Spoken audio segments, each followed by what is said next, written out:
Communication is quite a young science, but it has branched out in its short life. And if you are a communication student taking a general education communication course, chances are you will not be discussing the so-called sub-discourses on communication. And this is what I'd like to talk about today. The title of this talk is C4D, or Communication for Development, or Alternative Communication Perspectives. And my name is Alexander Flor, and I'm from the UP Open University.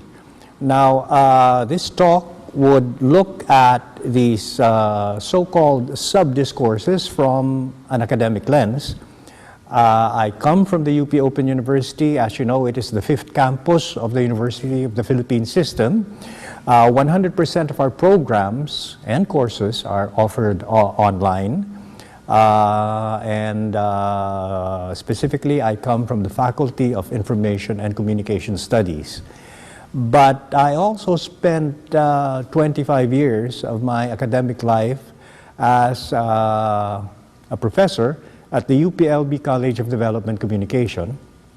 And the UPLB College of Development Communication is the birthplace of development communication as an academic program. I would say that C4D, or Communication for Development, is actually based on the early work at the College of Development Communication.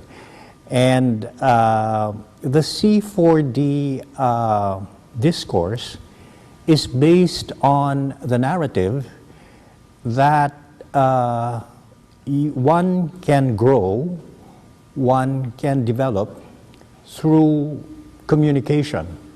As students of communication arts, we are taught that communication is for expression, right?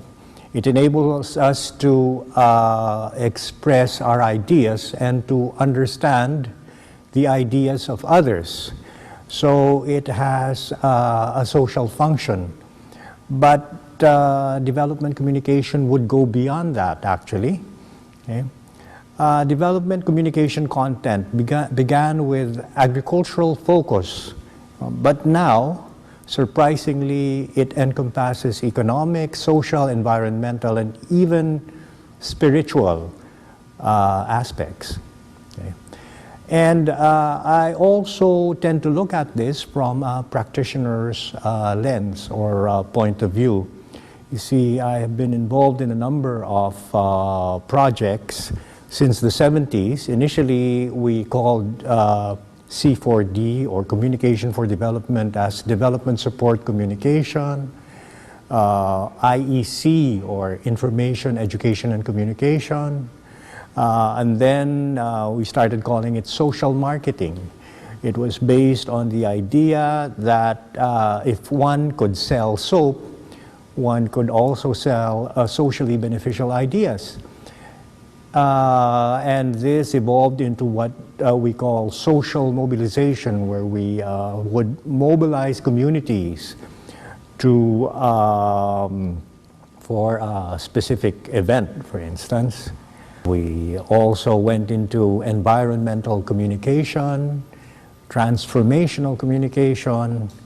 Quite recently, around 15 years ago, ICT4D, or Information, Communication, Technologies for Development, and lately KM4D, or Knowledge Management for Development. Now, how did C4D evolve? Communication for Development, how did it evolve? What you're seeing right now is it's actually a book that was published by the UP Open University in 2007 called Development Communication Praxis. That book contains chapters that would represent some of the thoughts behind how C4D evolved. Okay. Well, at the very beginning, communication was thought of as, it is to be used for expression, and this could be traced back to the days of Aristotle with his treatise on rhetoric. And then, during the Second World War in particular, people talked about communication for persuasion as a means for propaganda. And then communication for information dissemination, communication for education, communication for development. Okay? And lastly, communication for social change. Okay? This last phrase, communication for social change, is the brief definition of development communication as forwarded by Dr. Nora Cabral, who established DevCom as an academic discipline. Okay. Now, I would like to talk about transformational communication. And I will be referring to this volume also published by the UP Open University in 2004, which contains a chapter on transformational communication. You see, earlier C4D projects used a behavioral approach. We use communication for individual and social transformation. It deviated from the behavioral approach when one focuses on values, norms that determine behaviors. Okay? Then what you are doing is transformational in nature. It is not merely behavioral. Also, there is this systems view that every system, every organism, every living system has communication as its critical function. Every living thing has to perform three critical functions according to systems theorists. First is that living things or living systems exchange materials with other living systems and with its environment. They also exchange energy and they exchange information. If they do not perform any of these critical functions, then they expire, they die. So the exchange of information is communication, is nothing more than communication. So we could say that communication is essential for any living organism to survive. Any system, it could be a social system, to survive, or it could even be an ecosystem. Now, much of this has been contained in that book, Environmental Communication, and if you would like to download it, then you could just visit my webpage at www.researchgate.com, and it could be downloaded. I would also like to talk about so-called future states. Okay? With this, I need to refer to a science called cybernetics. Now, you would be familiar with this in the popular sense in terms of cyber cafes or cyborgs or so on, but cybernetics is actually the science of control. It comes from the Greek word kuber, meaning helmsman or pilot, and it was proposed by a mathematician. His name is Norbert Wiener, who did a lot of research during the Second World War on guided missiles. And he used many of his principles on cybernetics in this manner. Okay, so it is the science of control. I would define it as, or I would describe it as the branch of general systems theory that deals with communication. Okay, the basic assumption of cybernetics is there is a tendency in the entire universe. There is a tendency which is called entropy, a tendency for all things to decay, a tendency for all living systems to become disorganized. This is the reason why we grow old, why my hair would turn white, you know, why we eventually will have wrinkles while food rots. Entropy is a natural tendency for chaos or for disorganization. Now, the same scientist, Norbert Wiener, said that the only way that you could counter entropy is through the exchange of information, okay? This tendency for all things to decay. And so consider, for instance, that there is one organism or a system, a living system called System X, and its ideal state, it has an ideal state, and it is working towards that ideal state. It will deviate from this path because of entropy, see? And so by this we could deduce that communication is necessary for us to develop, to grow, to evolve. Convergence and the ideal state, well, as we said, information counters entropy, and that's why information is also termed negentropy or negative entropy. So systems at all levels, whether these organisms, ecosystems, social systems, can reach its ideal state at the shortest amount of time by reducing entropy. And how does one reduce entropy? We reduce it, we decrease it with communication. Recently, there has been much talk about digital media, new media, the information age, and so on and so forth.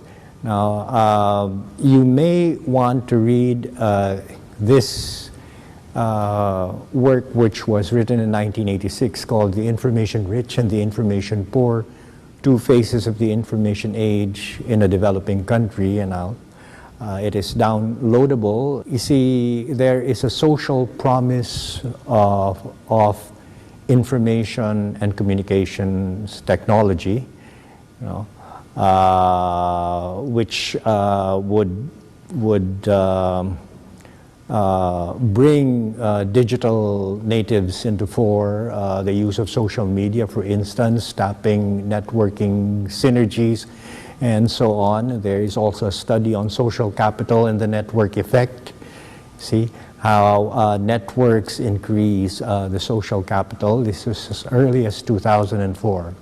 And a paper on ICT and poverty, the indisputable link, written in 2005. These are found in this book, Developing Societies in the Information Age, A Critical Perspective, which was published by UPOU in 2009. If you would want to have a copy, you may download it at www.academia.edu.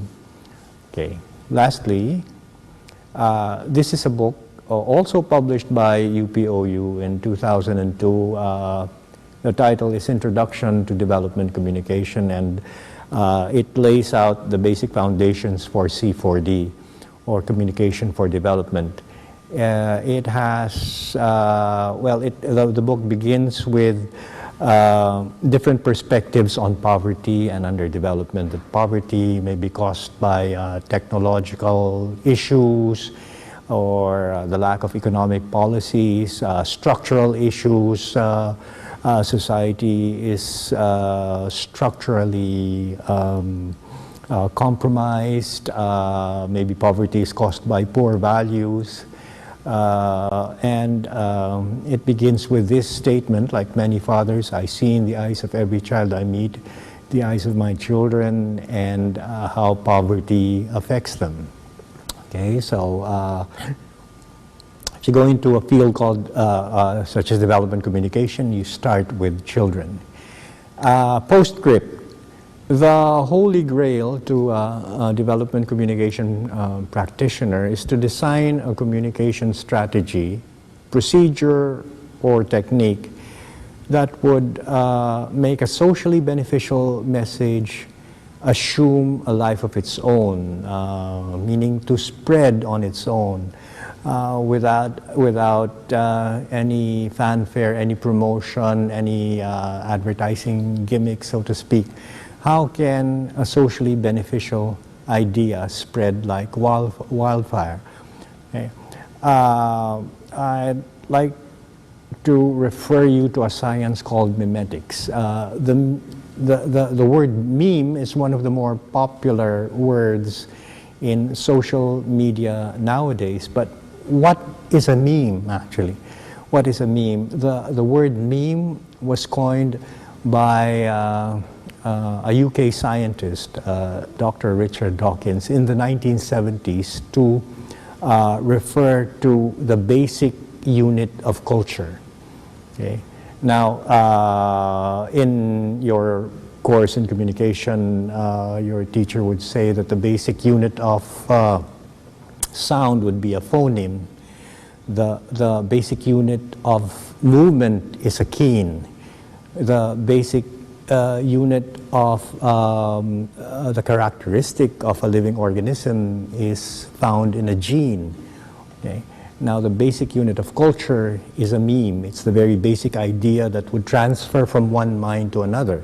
And according to Richard Dawkins, some memes have the nature or assume the nature of a virus.